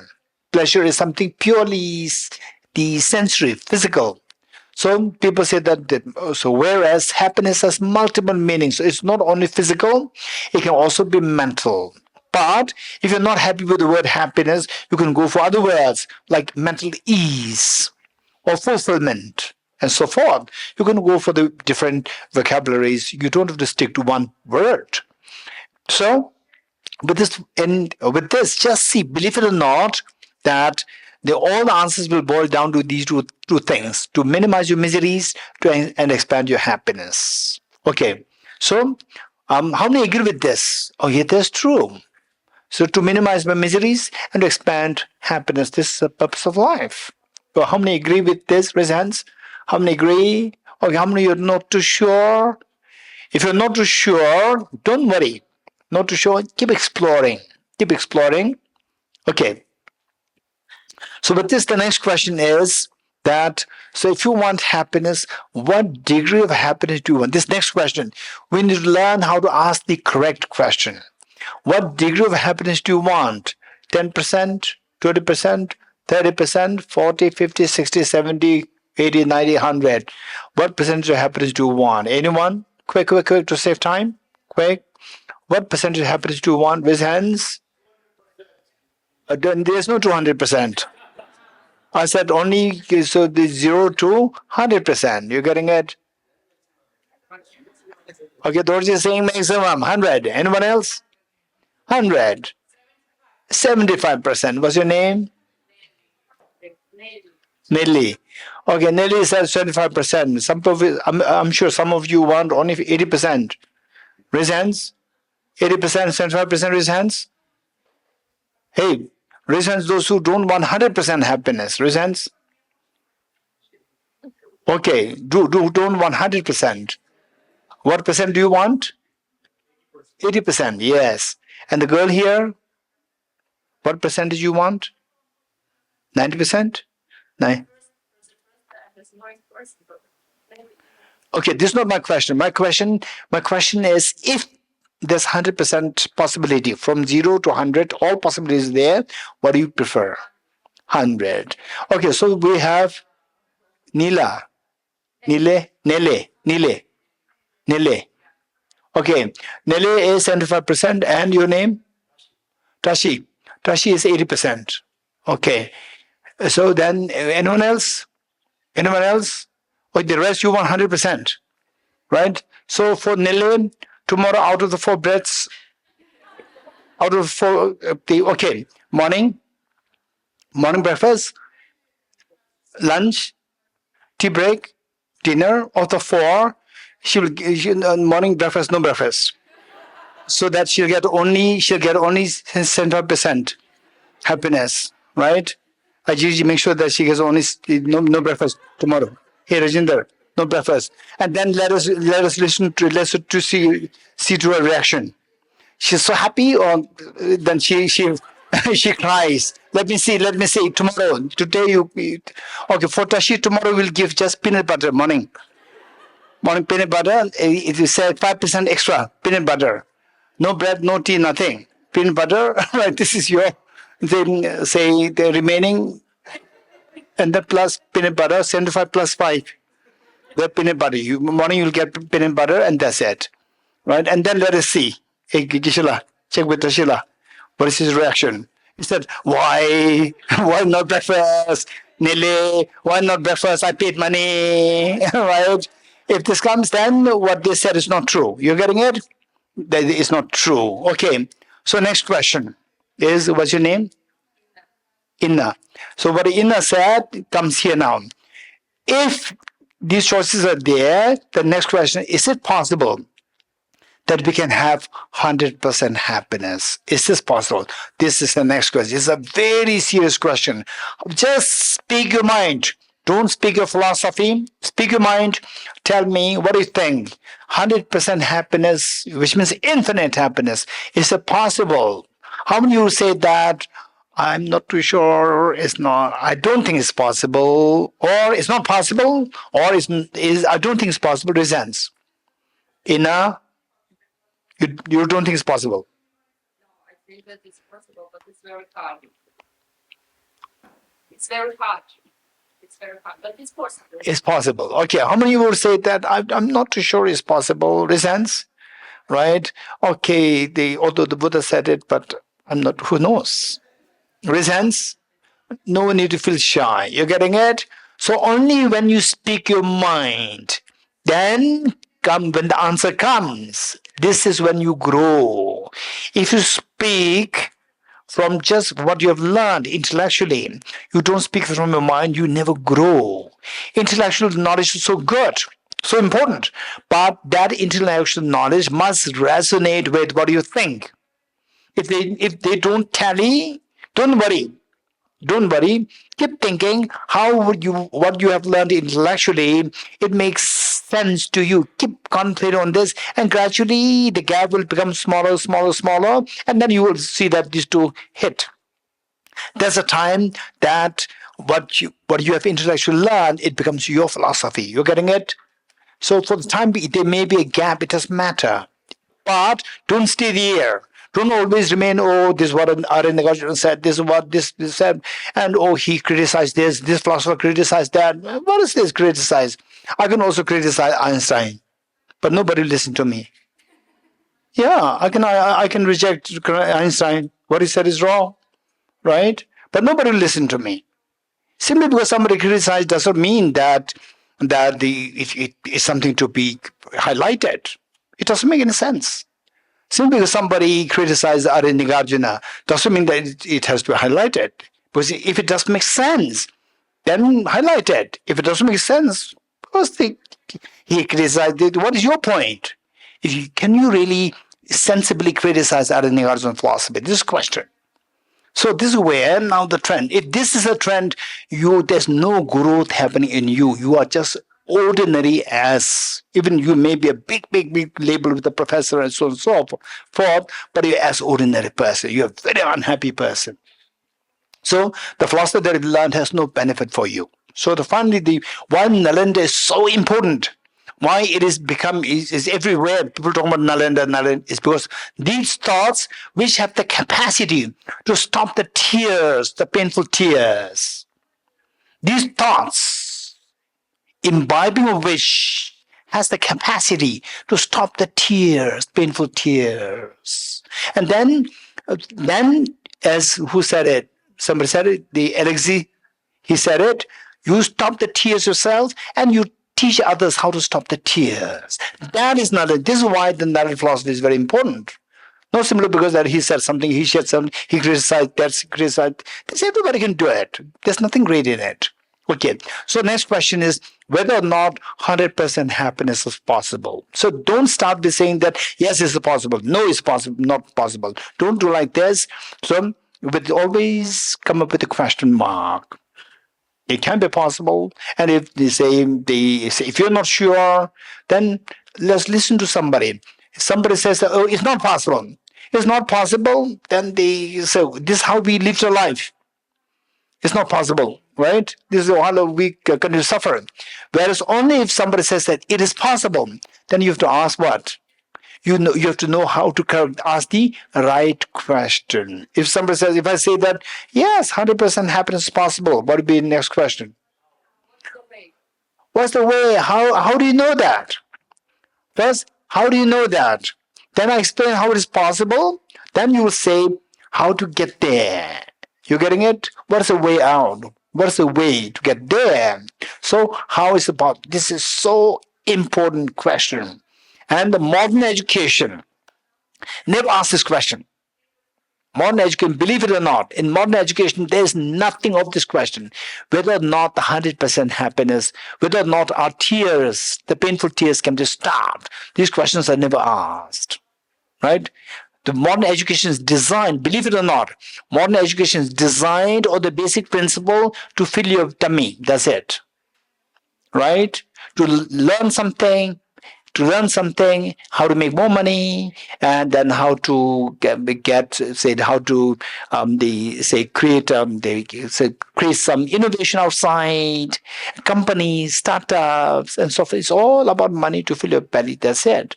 It has nothing to do with how to stop the tears, the painful tears completely. This is why the Nalanda tradition becomes very important. Okay, so the answer is yes, it is possible.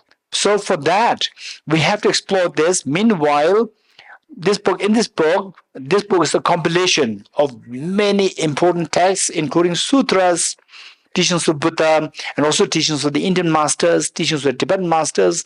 Many of them are included in this. So having said in this book, there's one on the composition by title In Praise of Dharma Dhatu. Anyone who can check where it is, which page number? Joshua? Page 90. In Russian, I don't think it is translated. It's translated? Perfect. And In Praise of Dharma Dhatu. Okay, yours new page? Okay. Page 90 in English, in Russian, 159. Russian, 159, and the English, 90. Okay, so this text explains how the 100% happiness is possible. You getting it? Okay, so meanwhile, let me quickly give you just a metaphor, several examples that Arya Nagarjuna. This text, In Praise of Dharma Dhatu, was written by Arya Nagarjuna. And he, through multiple reasons and multiple examples, he taught us how 100% happiness is possible. So, for example, motivational speakers like Sedunla. Hey, Sedunla, raise hand. Yes, motivation speakers like Sedunla, they have to learn this text, right? They have to learn this text, and then you will see that, wow, there are so many materials with which I can motivate others so profoundly. You're getting it? And she has amazing skill to change you from this to that to this very easily. She has the speaking skill is amazing.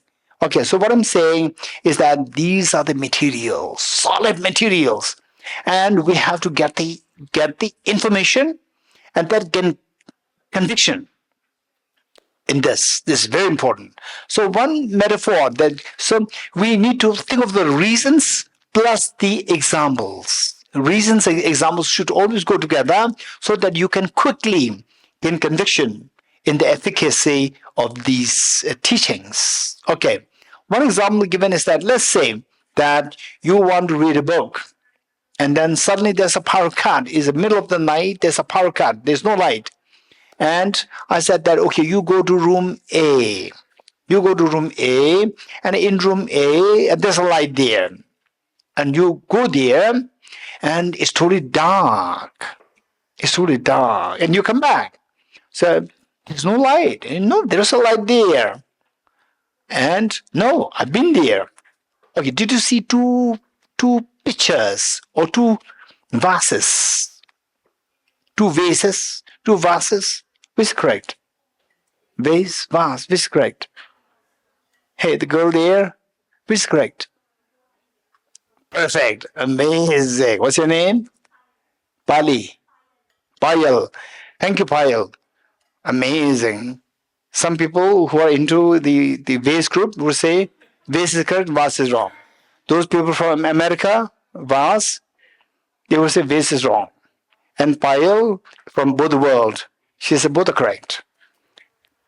Absolutely. Thank you. So did you see two vases or two vases there? You'll say, yes, they are there.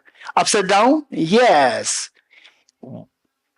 In that, there's a light. So what is your job? Okay, you go there. You don't trust me. right? You learn it, but you don't accept it, don't you reject it easily. So you go, I go with you. And I said, okay, these are the two, the pictures or the vases. Then what you do is that same vase A and vase B. Okay, let's say vase A, you punch a hole. What happens? From inside, a light comes out, but not full. There was only one hole. From there, the light comes out. Then I ask you to break it. You break it. What happens? Light spreads to all the directions. You getting it? Okay. Whereas the second vase, then you ask me, what is the second vase? Second vase, I'm not too sure what is there. And then you punch a hole, nothing comes out. You break it, nothing comes out. There was only a flower there. So what's the difference? Why in the first case, the light spreads everywhere when the vase was broken? Why in the second case, nothing goes out? Why? Tell me, Ina. Because of the nature of the light. Because of the nature of the light, in the first case, there's a light there. Nature of the light is to spread. The vase trapped the light. The moment this obscuration, when that is removed, then the light inside will demonstrate its true nature. What's true nature? To spread everywhere. You're getting it? In the second case, there's a flower there. This flower does not have that capacity to spread everywhere. You're getting it? This is the difference. So our mind, each one of us, male, female, whatever, our mind, true nature of mind is not like the flower in the vase, but it's like the light in the vase. Light in the vase. If the obscuration is removed, the mind will manifest, spread everywhere to know every atom of the universe. This is the nature of mind. So, our mind, at the moment, our mind is so limited. Our mind, it has so much of problems. It's so much a problem. Why so much a problem? For example, I say, okay, let's do a mathematics problem. And many people will become bored. Why? They think that I'm not good in mathematics. The moment I talk about quantum physics, many people again will feel bored. What is it talking about? It's Buddhism. It's not a physics class. Physics class, I already left it a long time ago. Right? Only maybe these two, you'll be happy. So what I'm saying is that, we all have that capacity. We all have that capacity. The true nature of mind is something which just spreads across everywhere to know every atom in the universe. This is known as omniscient mind. The mind which knows everything that exists in the universe. This is true nature of mind. Okay, what is your next question? Okay, how many of you are happy with these two examples? Or these two examples make sense? Raise hands. These two examples make sense. Okay, what would be, I said that of the two examples, the light trapped in the vase, the flower trapped in the vase, light trapped in the vase, you break the vase, and the light will demonstrate its true nature, which is to spread. As long as it is in the vase, it cannot demonstrate its true nature. It is trapped. Whereas a flower, whether it's in the vase or outside the vase, there's no difference. That itself is the true nature. So with the light, our mind is not like this flower in the picture. Our mind is like the light in the vase. You getting it? What would be your next question? I'm checking. Okay, Payal. Okay, so what Payal said, she's nice to me. Right? If I were to ask a question to somebody, I will ask something more, more piercing. I wouldn't be too gentle. Payal is too gentle on me. Okay. Anyone? What Payal asks is that, okay, how to break this vase and let the true nature of the mind manifest. Manifest so that nothing can stop it. Nothing can stop it. And that it experiences infinite ease. So being in the prison, being in the vast is like being in the prison. What is prison? Prison is a small space beyond which you cannot go. This is prison. So light in the vast is like a prison, light in the prison. That light cannot go beyond this vast. You agree? So our mind, if it is like a light in the vast, then our mind is in the prison. It is in prison. So the moment the picture is broken, the prison is broken. And then you attain freedom. Freedom what? Infinite freedom. Infinite liberation. Okay. So the question from Pyle is how to break this vase and let this mind, like the light, spread everywhere to feel the freedom infinity. How to make it happen. So before that, there's one question. Anyone? Okay, by the way, many of you know the rule. There's one specific rule. You know the rule? Sono, you know the rule? Of course, Sono knows the rule. Okay. You know the rule? Okay, so okay, the mic. Okay, tell me, what's the rule?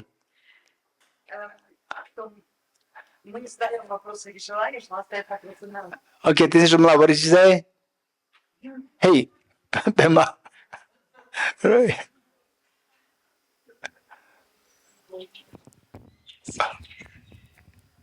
Geshe-la, the rule is that we cannot ask the same question to you if you asked this question to us previously.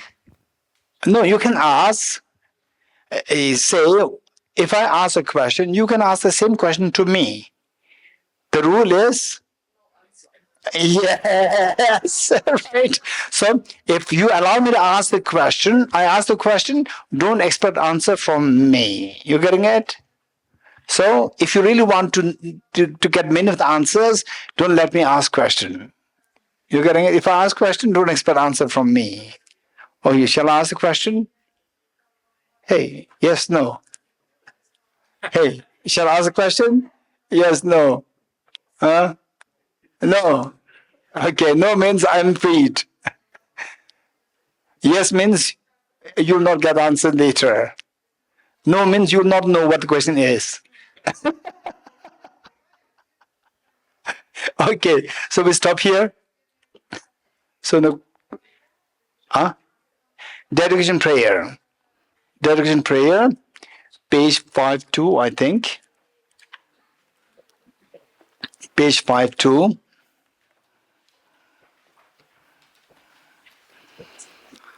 Okay, some of the participants may become so excited that you have to go deeper, right? And then in the group discussion, you start to ask complicated questions. I would suggest you don't do that. Have little patience. Make sure that you inspire your job, particularly those people who already are exposed to this kind of retreat before. Not only with me, with others also, you have some exposure to the real Dharma knowledge. I would suggest you to have a little patience for the next 2 days. At least for the next 2 days, have little patience and let particularly the young ones or the newcomers, let them speak, let them ask questions. That's very important. Okay, with this mind, let us dedicate the matters that His Holiness the Dalai Lama, the true source of joy and happiness on this earth, that he lives long and that his wishes be fulfilled spontaneously.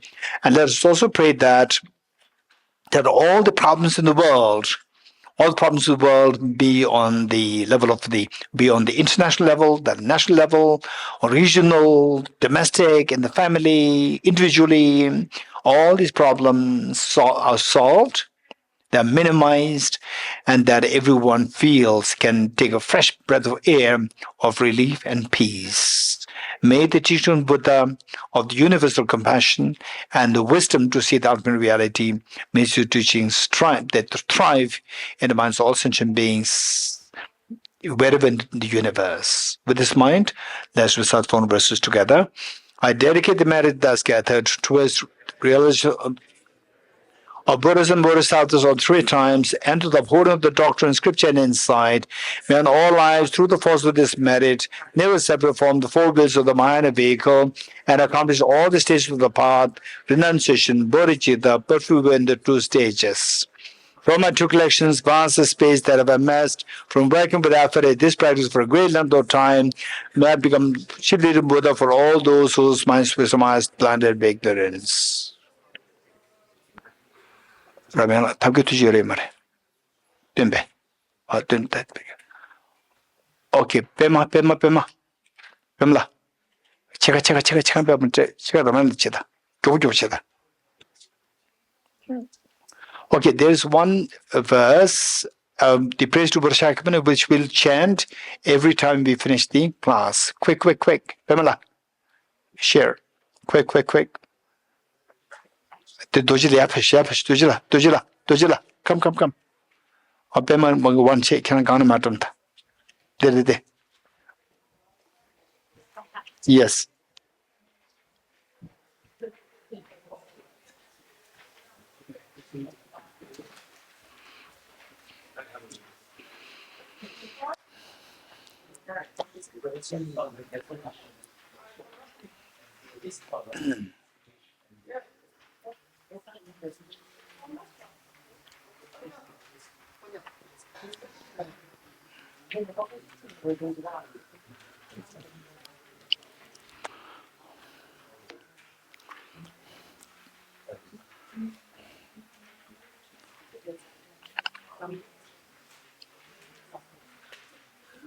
Raise hands who did not get a copy for yourself.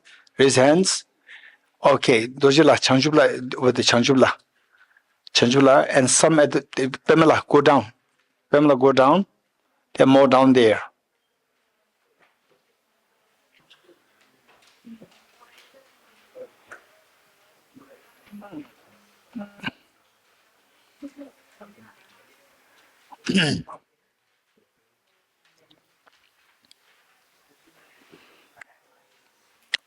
Okay, more who did not get a copy, please raise a hand.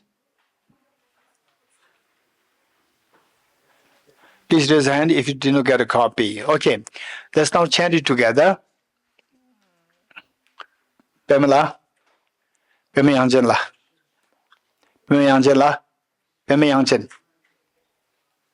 Make sure that, no, Pamela, don't come. Make sure that you have a copy yourself. Pamela, you have a copy yourself. You have? She knows. Aha. She knows it already by heart. Okay, let's say this together.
Mahamonaya Swaha.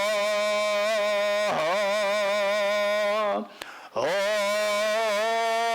Mone Mone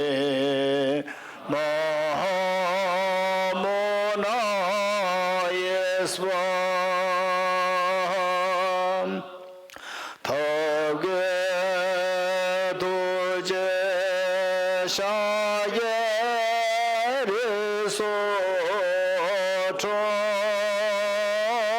Shen Ye Me To Lege Bon Jamba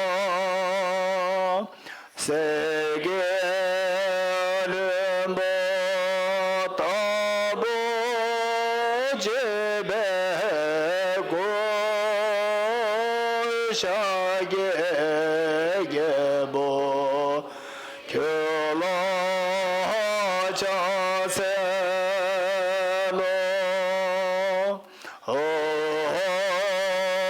Mone Mone Mahamonaya Swaha. Om Mone Mone Mahamonaya Swaha. Om Mone Mone Mahamonaya Swaha. Om Mone Mone Mahamonaya Swaha. Om Mone Mone Mahamonaya Swaha. Om Mone Mone Mahamonaya Swaha.